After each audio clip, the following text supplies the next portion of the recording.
नमस्कार। क्या आपके सरसों, गेहूं, आलू, लहसुन के खेत खाली हो चुके हैं या फिर अभी कुछ दिनों के अंदर खाली होने वाले? तो भैया आज इस वीडियो के अंदर मैं आपको बताऊंगा कुछ ऐसी चुनिंदा 5-7 फसलें जिनको आप मार्च के आखिरी वीक तक अगर अपने खेतों के अंदर लगा लेते हो तो इनसे एक तरफ तो जहां बढ़िया पैसे भी मिलेंगे, वहीं दूसरी तरफ आपके खेत उनकी उर्वरा शक्ति भी बढ़ेगी, साथ ही आपके ये खेत टाइम से खाली भी हो जाएंगे।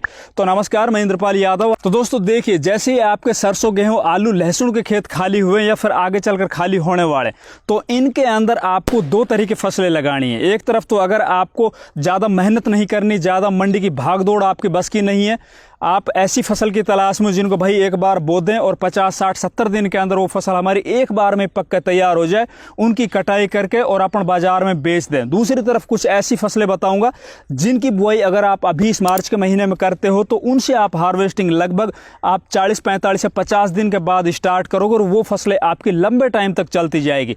लेकिन उन फसलों के अंदर आपको थोड़ी मेहनत वो ज़्यादा करनी पड़ेगी। अब ज़्यादा मेहनत करोगे तो हो सकता है उसके अंदर आपको प्रॉफिट भी ज़्यादा हो। तो पहले बात कर लेते हैं उन फसलों के बारे में जो फसलें आप इस टाइम पर लगाओ और 2 महीने बाद उनकी कटाई करके एक साथ पूरी की पूरी फसल आप मंडियों के अंदर बेच सको। तो उनके अंदर भैया हमारी 2 ऐसी परंपरागत फसलें जिनकी बुआई आप मार्च के आखिरी वीक तक कर लेते हो, तो इनके अंदर आपको 50,000 रुपए से लेकर 70-80 हजार रुपए तक कमाई करने से कोई नहीं रोक सकता, क्योंकि इन फसलों का एक तो समर्थन मूल्य होता है, दूसरी तरफ इन फसलों की जो डिमांड है ना वो लगातार पूरे साल बनी रहती है। तो उसके अंदर भैया पहले नंबर के ऊपर अपन रखेंगे मूंग की बुआई। आप ग्रीष्मकालीन मूंग की बुआई अगर इस मार्च के महीने में कर लेते हो, आप मार्च के आखिरी वीक तक कर लेते हो, तो मूंग फसल से आप पर एकड़ 6 क्विंटल से लेकर 9 क्विंटल तक आप उत्पादन ले सकते हो। और मूंग के जो बाजार भाव है वो लगभग 7,000 रुपए क्विंटल के सभी मंडियों में, देश के किसी भी मंडी में इसको आप बड़ी आसानी से बेच सकते हो। इस फसल की एक और खूबसूरती ये है कि जिस खेत के अंदर आप इस फसल की बुआई करने जा रहे हो उस खेत की उर्वरा शक्ति कम नहीं होगी बल्कि वो बढ़ेगी, क्योंकि मूंग की जड़ों के अंदर राइजोबियम मॉड्यूल पाया जाता है। उनकी जड़ों के अंदर जो गांठें होती है ना वो नाइट्रोजन फिक्सेशन का काम करती है, नाइट्रोजन वातावरण से लेती है। दूसरा, इस टाइम की जो लगाई हुई जो मूंग है ना वो मात्र 60 से 65 दिन में तैयार हो जाती है। इसके अंदर बस आपको बढ़िया क्वालिटी के सीड लेने होंगे, खेत की आपको अच्छे से तैयारी करनी होगी, बढ़िया खेत की गहरी जुताई करके उसके अंदर पड़ेवा कर दीजिए। पड़ेवा करने के बाद इसके अंदर आपको बेसल डोज में लगभग पर एकड़ के हिसाब से 20-25 किलो डीएपी लेना है, 20-25 किलो पोटास लेना है, 10 से 15 किलो यूरिया लेना है और लगभग 10 किलो बेंटोनाइट सल्फर ये जरूर ले लेना है। इनको मिलाकर अपने खेत के अंदर बेसल डोज में डाल के भैया बढ़िया क्वालिटी के सीड जो स्क्रीन के ऊपर दिखाई दे रहे हैं इनमें से आप कोई भी लेके और अपने खेत के अंदर आप बुआई कर दीजिए। मात्र 60 से 65 दिन में आपकी जो मूंग है वो खेत से बाहर हो जाएगी, पक के आपकी वो मंडियों के अंदर पहुंच जाएगी। दूसरी फसल है भैया उड़द की बुआई कर लीजिए। अब मूंग और जो उड़द है ना दोनों दाल वर्ग की फसलें हैं और दालों की जो डिमांड है ना हमारे देश के अंदर वो साल दर साल बढ़ती जा रही है। ऐसा नहीं है इसके अंदर सब्जियों की तरह के भैया रेट हो सकता है आगे चलकर कम हो जाए या फिर ज्यादा हो जाए। इसके अंदर रेट है वो लगभग एक समान चलते हैं, 7,000 रुपए के इर्द गिर्द घूमते रहते हैं। तो आप इन दोनों फसलों में से कोई भी एक फसल या दोनों फसलें आप खेत के आधा हिस्से में बुआई कर सकते हो। इससे आगे फिर बात करते हैं भैया कुछ ऐसी चुनिंदा सब्जी फसलों के बारे में जिनकी बुआई आप इस मार्च के पूरे महीने में कर लेते हो। देखिए भैया, अब आगे जितनी मैं सब्जी वर्ग की फसलें बताने जा रहा हूं ना उनके अंदर अगर आपको कामयाब होना है तो आपको सबसे पहले अपने खेत की तैयारी अच्छी करनी होगी। मैं बार बार बताता हूं, अभी मैं क्यों बताता हूं कि भैया हमारे देश में सब्जी वर्ग की फसलों के अंदर किसान आते तो बहुत तेजी से, लेकिन उतनी तेजी से वापस लौट जाते क्योंकि वो खेत के अच्छे से ना तो तैयारी करते हैं, ना ही बढ़िया क्वालिटी के वो सीड ले पाते हैं, ना ही उनको प्रॉपर जानकारी होती है। तो भाई अगर आपको कामयाब होना है तो आधा काम आपका खेत की तैयारी के अंदर ही हो जाता है। खेत की अच्छी तैयारी करके आप अगर इन सब्जी फसलों की बुआई करते हो तो आधी लड़ाई आप उस टाइम पर जीत जाते हो। तो उसके अंदर आपको खेत की अच्छी गहरी जुताई करनी होगी। जुताई करने के बाद आपको इस टाइम के ऊपर अपने खेत के अंदर रोटावेटर भी चलाना हो, क्योंकि पुरानी फसलों के जो अवशेष है ना उनको भी जरूर कट करना है, मिट्टी के अंदर मिलाना है। दूसरा, इसके अंदर हो सके तो आपके पास इस टाइम पर अगर देसी खाद है तो सड़ा गड़ा जो देसी खाद है ना कम से कम 2 ट्रॉली से लेकर 4 ट्रॉली पर एकड़ के हिसाब से अपने खेत के अंदर बुरकाव कर दीजिए। फिर बात आती है इसके अंदर रासायनिक खादों की, तो रासायनिक खाद में भैया पर एकड़ के हिसाब से कम आप 25 किलो से लेकर और 35 किलो के बीच में डीएपी लीजिए, 25 से 35 किलो के बीच में पोटास लीजिए और 15 से 20 किलो इसके अंदर इस टाइम पर इस गर्मी के मौसम में आप यूरिया ले लीजिए। और साथ ही अगर आपके खेतों के अंदर लगातार आप इन गर्मियों के मौसम में सब्जी वर्ग की फसल लगाते आ रहे हो, आपके खेत वो थोड़े टाइट सोइल है, उनकी हार्ड सोइल है, उनकी चिकनी मिट्टी है, तो उनके अंदर निश्चित तौर पर नेमाटोड वाली प्रॉब्लम होगी। और नेमाटोड की रोकथाम के लिए आपको इसी बेसल डोज के अंदर कार्टाप हाइड्रोक्लोराइड 3 किलो से लेकर 5 किलो पर एकड़ के हिसाब से इन्हीं खादों में मिलाकर पूरे खेत में छिटक देना है। छिटकने के बाद फिर इसके अंदर या तो आप कल्टीवेटर चला के पाटर लगा दीजिए या फिर रोटावेटर चला के उन सभी खादों को मिट्टी के अंदर अच्छे से मिला दीजिए। ये सब काम करने के बाद फिर बात आती है इनके अंदर लगाई जाने वाली कुछ ऐसी चुनिंदा सब्जी फसलें जिनके आगे चलकर शानदार रेट मिले और साथ ही आपकी फसल का जो उत्पादन है ना वो भी शानदार देखने को मिले। तो उसके अंदर पहले नंबर के ऊपर फर्स्ट प्रायोरिटी में रखते हैं हरी मिर्ची। देखिए भैया, हरी मिर्ची मैं पिछली जनवरी से बताता आ रहा हूँ। अब जिन किसान भाइयों ने जनवरी के महीने में हरी मिर्ची की बुआई की होगी उनकी हरी मिर्ची है ना अभी आगे चलकर अप्रैल के फर्स्ट या सेकेंड वीक से ही निकलना स्टार्ट हो जाएगी, हार्वेस्टिंग स्टार्ट हो जाएगी, मंडियों में जाना स्टार्ट हो जाएगा। उस टाइम के ऊपर उनको जो मिर्ची के बाजार भाव है ना हो सकता है 40-50 रुपए किलो को मिल जाए। और अभी की जो लगी हुई हरी मिर्ची है ना हो सकता है जब ये तैयार होकर मंडियों में जाए तो आपको उनके रेट है 10 रुपए किलो, 15 रुपए या 20 रुपए किलो देखने को मिले। लेकिन भैया इसके अंदर आगे चलकर एक ट्विस्ट आएगा। जैसे बरसातों का दौर शुरू होगा ना जून के अंदर और जुलाई के अंदर, उस टाइम के ऊपर जो जनवरी फरवरी की लगी हुई मिर्ची है ना उसका उत्पादन कम हो जाएगा। आपकी मिर्ची का जो उत्पादन वो पीक के ऊपर होगा। और उस टाइम के ऊपर मैं पिछले कई सालों का ट्रेंड बता रहा हूँ, लगभग 70 रुपए किलो से लेकर 100 रुपए किलो के बीच के अंदर मिर्ची के रेट होते हैं। पिछले साल भी मिर्ची में 1 एकड़ जमीन से 4-4, 5-5, 6-6 लाख रुपए पर एकड़ के हिसाब से कमाए गए थे। और हरी मिर्ची एक ऐसी फसल है जिसको देश के किसी भी मंडी के अंदर आसानी से बेचा जा सकता है। इसकी जो डिमांड है ना साल के 365 दिन कंटिन्यू बनी रहती है। तो आप हरी मिर्ची की बुआई कर लीजिए। इससे अगली फसल जिसे आप मार्च के महीने में लगाओ और आगे चलकर बढ़िया पैसे कमाओ। अगर आपके खेत अच्छे ताकतवर खेत है तो 6 महीने तक कंटिन्यू आप इनसे हार्वेस्टिंग ले सकते हो। वो है भैया भिंडी की फसल। भिंडी जिन किसान भाइयों ने जनवरी के महीने में लगाई होगी या फिर जो गुजरात या महाराष्ट्र साइड के एरिया है वहां पर भिंडी वो दिसंबर में या नवंबर में लगाई गई होगी, वो भिंडी है ना बाजारों के अंदर आ रही है। हो सकता है अब की बार थोड़े भिंडी के रेट कम हो, लेकिन अभी की जो लगी हुई भिंडी है ना विशेषकर जो मार्च की लगी हुई भिंडी है ना वो आगे चलकर बरसात के अंदर मजे देती है। क्योंकि एक तो भिंडी के रेट होते हैं जब शुरुआत के अंदर फर्स्ट तुड़ाई सेकंड तुड़ाई होती है ना तब, और वो होती है कि इनकी जनवरी फरवरी की लगी हुई मिर्ची की। अब मार्च के महीने की लगी हुई जो मिर्ची है ना इनको शुरुआती चरण में रेट तो थोड़े कम मिलेंगे, लेकिन बाद में जब ये पीक के ऊपर आएगी ना इसकी हार्वेस्टिंग उस टाइम के ऊपर इनके दोबारा से रेट है वो 30, 35 से 40 रुपए किलो हो जाएंगे। और दूसरी तरफ इसका जो उत्पादन है दिसंबर या जनवरी फरवरी से कहीं ज्यादा निकलेगा। तो भैया आपके पास एक और शानदार मौका है आपके खाली खेतों के अंदर, चाहे आप छोटे हिस्से में लगाइए, आप भिंडी की भी बुआई कर लीजिए। भिंडी के कोई भी सीड आप इनमें से जो स्क्रीन के ऊपर चल रहे हैं इनमें से आप ले सकते हो।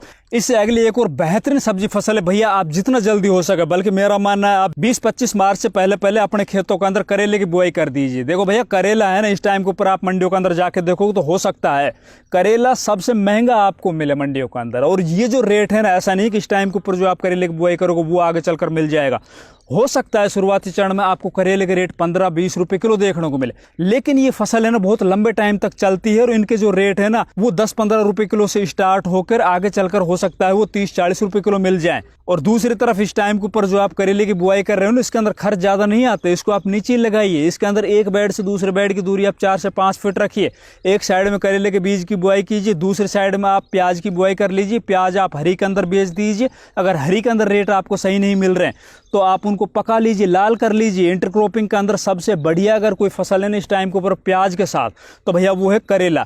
दूसरी तरफ इसके अंदर आप इंटरक्रॉपिंग में बीच में जो बीज की खाड़ियां होती है ना एक बेड से दूसरे बेड के बीच की जो उसके अंदर आप हरे धनिया की बुआई कर दीजिए। जैसे ही करेले की बेल चलेंगी उस टाइम तक हरा धनिया है ना आपको हार्वेस्टिंग होकर मंडियों के अंदर पहुंच चुका होगा। तो आम के आम और गुठलियों के दाम वाली एक और फसल आपके सामने आ चुकी है वो है करेला। इससे अगली सब्जी फसल की अगर अपन बात करें तो भैया आप ग्वार फली की बुआई कर लीजिए। ग्वार फली में पिछले 3-4 महीनों से लगातार बताता आ रहा हूं। अब ग्वार फली का ऐसा कुछ नहीं, ग्वार फली की बहुत ज्यादा सप्लाइयां बढ़ जाती है देश की किसी भी मंडी के अंदर।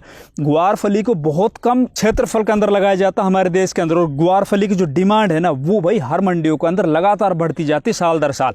ग्वार फली के रेट जहां तक मेरा मानना है 20 रुपए किलो से नीचे नहीं आते। और ग्वार फली के अंदर खर्च की अगर अपन बात करें तो दूसरी सब्जी फसलों की तुलना में ग्वार फली में सबसे कम खर्च आता है। इसके अंदर ना ज्यादा कोई खाद डालने की जरूरत, ना ज्यादा कोई स्प्रे करने की जरूरत। और दूसरी तरफ तरफ इसकी जो तुड़ाई है ना वो भी बड़ी आसानी से हो जाती है तुलना में भिंडी के, क्योंकि भिंडी के अंदर थोड़े बहुत कांटे भी आते हैं, इसमें ऐसा कुछ नहीं होता है, बड़ी आसानी से इसके अंदर मजदूर मिल जाते हैं। फिर इससे अगली सब्जी की बात करते हैं तो भैया आप बैंगन की बुआई कर लीजिए। भैया बैंगन में आप लोगों को इस मार्च के महीने में क्यों बता रहा हूँ, देखो भाई मार्च के महीने में अगर आप बैंगन की बुआई करते हो तो आपके ये जो बैंगन है ना ये आपके लगभग 1 साल तक चलेंगे।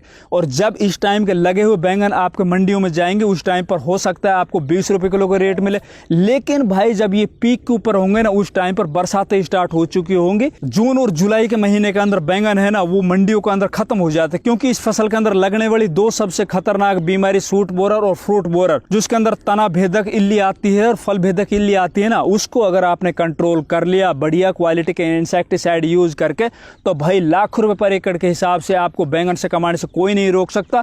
और ये मेरा मानना है कि ये फसल एक तरह से जंगली फसल है, इसके अंदर कोई ज्यादा वैसी कोई दिक्कत नहीं होती है, बस इसमें तो आपको केवल ये इल्ली है ना उनको कंट्रोल करना होता है। और किसी भी खेत के अंदर किसी भी मिट्टी में इसको बड़ी आसानी से ग्रो किया जा सकता है, तो आप बैंगन की बुआई कर सकते हो। फिर इससे अगली एक और महंगी सब्जी फसल की अगर अपन बात करें तो भैया आप मार्च के महीने में देसी टिंडसी की बुआई कर लो। भैया देसी टिंडसी सबसे महंगी बिकने वाली सब्जियों के अंदर एक है, इसको अगर आप इस मार्च के महीने में लगा लेते हो और आपके खेत अच्छे ताकतवर है, उसके अंदर आपने देसी खाद डाल रखा है और दूसरा इसके अंदर आपने बेसल डोज में डीएपी पोटास वगैरह सब कुछ डालकर फिर इसकी आपने बुआई की, तो भैया देसी टिंडसी में जो पैसे बनते हैं ना वो हो सकता है दूसरी फसल के अंदर ना बने। और देसी टिंडसी के रेट की रही बात तो रेट शुरुआत चरण में इसको 50 रुपए किलो 60 रुपए किलो मिलेंगे, बाद में हो सकता है थोड़े बहुत रेट इसके जैसे जैसे मंडियों के अंदर सप्लाई बढ़ती चली जाएगी कम हो जाए, बाकी ऐसा कुछ नहीं कि इसके लगातार कम रेट रहता है फिर दोबारा से रेट बढ़ जाते हैं। इससे अगली सब्जी फसल की अगर अपन बात करें तो भैया आप इस मार्च के महीने में हरा धनिया की बुआई कर लीजिए। हरा धनिया मैं वैसे तो हर एक वीडियो के अंदर पीछे बताता हूँ छोटी सब्जी फसलों के अंदर, लेकिन ये फसल अब मार्च और अप्रैल के महीने के अंदर सबसे बड़ी फसल बनने वाली है। देखिए अक्टूबर नवंबर दिसंबर जनवरी और फरवरी ये वो महीने होते हैं जब हरे धनिया को कोई बाजार के अंदर 10 रुपए किलो भी नहीं पूछता है, लेकिन जैसे अप्रैल मई जून जुलाई अगस्त ये जब महीने आते हैं ना उनके अंदर हरे धनिया की डिमांड है ना भैया पूरे देश के अंदर जबरदस्त तरीके से हो जाती है। और इसके जो बाजार है ना वो इन महीनों के अंदर 200 रुपए किलो से लेकर 400 रुपए किलो तक देखे गए हैं।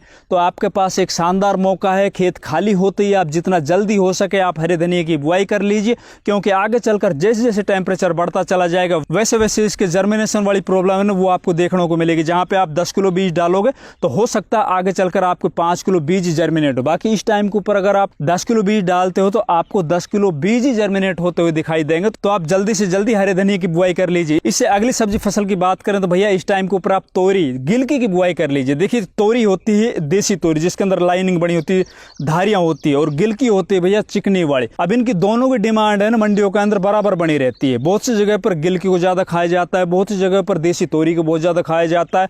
बाकी रही बात इनके रेट की तो भाई 20-30 रुपए किलो से नीचे इनके रेट नहीं आते। और 20-30 रुपए किलो अगर आपकी ये गिलकी तोरी बिक जाती है तो भाई इनसे जो पैसे बनते हैं ना हो सकता है आपकी कोई बड़ी बड़ी फसलों से भी ना बन पाए। जो आपने पहले बो रखी थी ना परंपरागत फसलें गेहूं सरसों वगैरह, उनसे आपने पर एकड़ इतने पैसे ना कमाए हो जितने आप इनसे कमा पाओगे। दूसरी बात इस टाइम के ऊपर आप जब इन बेलवर्गीय फसलों की बुआई करने जा रहे हो तो आपको इनको ऊपर स्टेकिंग करने की आवश्यकता नहीं, तार बांस बांधने की आवश्यकता नहीं, इनको आप नीचे जमीन के ऊपर फैला दीजिए। उसके अंदर आपको क्या सावधानी रखनी है, जिस फसल की जो भी बेलवर्गीय फसल है ना उनकी जितनी लंबी बेल फैलती हो उतनी हिसाब से आपको इसके अंदर धोरे या फिर बेड बनाने। जैसे कि गिलकी की अगर अपन बात करें तो इसके अंदर आपको 8 फीट एक बेड से दूसरे बेड की दूरी रखनी है। अगर अपन बात करें देसी टिंडसी की तो इसके अंदर आपको 4 फीट दूरी रखनी है। फिर इससे अगली सब्जी फसल की बात करें तो भैया वो है इस टाइम के ऊपर आप जितना जल्दी हो सके लौकी की बुआई कर लो। लौकी बाजार के अंदर इस टाइम के ऊपर आ रही है, वो कौन सी है, वो दिसंबर की लगी हुई जो टनल के अंदर लगाई गई थी, उसके बाद अभी चलने वाली जनवरी वाली, फिर फरवरी वाली चलेगी ओपन फील्ड की लौकी है। वो पूरे साल के 365 दिन बराबर बाजार के अंदर आती रहती है। लौकी के बाजार भाव 5 रुपए किलो देखे जाते हैं, साथ ही इसके बाजार भाव 40 रुपए किलो भी देखे जाते हैं। अब 5 रुपए किलो का रेट भी किसान लेता है, 40 रुपए किलो का रेट भी किसान लेता है। इसके अंदर ऐसा नहीं कहीं दूर से कोई दूसरे ग्रह से कोई लोग आते हो नीचे। तो आपको थोड़ा कंसिस्टेंसी बना के रखनी होगी। अपनी फसल को आप बुआई कर दीजिए, बुआई के बाद हो सकता है रेट थोड़े कम मिले, लेकिन आगे चलकर जैसे जैसे आपकी फसल बढ़ती चली जाएगी वैसे वैसे इनके रेट है वो अप होते चले जाएंगे। तो आपको इस टाइम के ऊपर जो भी ये फसलें लगा रहे हो उसके अंदर आपको थोड़ा पेशेंस बना के रखना होगा। फिर इससे अगली सब्जी फसल की बात करें तो भैया आप कद्दू की बुआई कर लीजिए। कद्दू को आम और आम गुठलियों के दाम वाली फसल बोले जाते हैं। इसको अभी इस टाइम के ऊपर लगाइए, हरे को बेचिए, हरा नहीं बिक रहा तो इसको पका लीजिए, इसको पीला होने दीजिए। पीला होने के बाद इसको आप तुड़ाई करके घरों के अंदर स्टोर कर दीजिए। आगे चलकर जैसे ही मंडियों के अंदर इसके रेट थोड़े बढ़ जाते हैं तो उस टाइम के ऊपर इसको निकाल के मंडियों में बेच दीजिए। अगर आपको एक कद्दू 10 रुपये किलो बिक जाता है तो एक कद्दू का वजन है वो 20 किलो भी बैठ जाता है, 25 किलो भी बैठ जाता है। तो भैया क्या इसके अंदर बुराई है? अगर आपका एक कद्दू का पीस 100 रुपये किलो का बिकता है तो इससे उत्पादन कितना ज्यादा लिया जा सकता है। रही बात इसके अंदर खर्च की, तो भैया खर्च इसके अंदर नाम मात्र आता है, ऐसे कोई दिक्कत नहीं है, आप इसकी बुआई कर सकते हो। इससे अगली सब्जी फसल की अगर अपन बात करें तो आप जितना जल्दी हो सके वो आप पालक की बुआई कर लीजिए। पालक इस टाइम के ऊपर मंडियों के अंदर आप जाके देखोगे तो आपको ही लगभग 15 रुपये किलो से लेकर 20 रुपये किलो मिल रहा होगा। लेकिन इस टाइम के लगे हुए जो पालक है ना वो लंबे टाइम तक सर्वाइव नहीं करते हैं। उसके अंदर ऐसा नहीं कि आप बार बार उसकी कटाई करते चले जाओ। इस टाइम के लगे हुए जो पालक है ना उनकी आप ज्यादा से ज्यादा 2 से 3 बार कटाई कर सकते हो, वरना इसके अंदर ऊपर आके ना बीज बन जाते हैं। क्योंकि आगे जैसे जैसे गर्मी बढ़ती चली जाएगी तो उतना इसके अंदर आगे चलकर बीज बनने की समस्या आप लोगों को ज्यादा देखने को मिलेगी। तो पालक की बुआई कर सकते हो। इसके अलावा आप जितना जल्दी हो सके बीन्स की बुआई कर लीजिए। जी हाँ दोस्तों, बीन्स के भी बाजार भाव है ना आगे चलकर बहुत शानदार मिल रहे होते हैं। तो उम्मीद है दोस्तों आपको हमारी वीडियो पसंद आई होगी। वीडियो पसंद आई ज्यादा से ज्यादा वीडियो को लाइक कीजिए, दूसरे किसान भाइयों तक शेयर कीजिए। चैनल सब्सक्राइब नहीं किया तो प्लीज चैनल भी सब्सक्राइब कर लीजिए। धन्यवाद।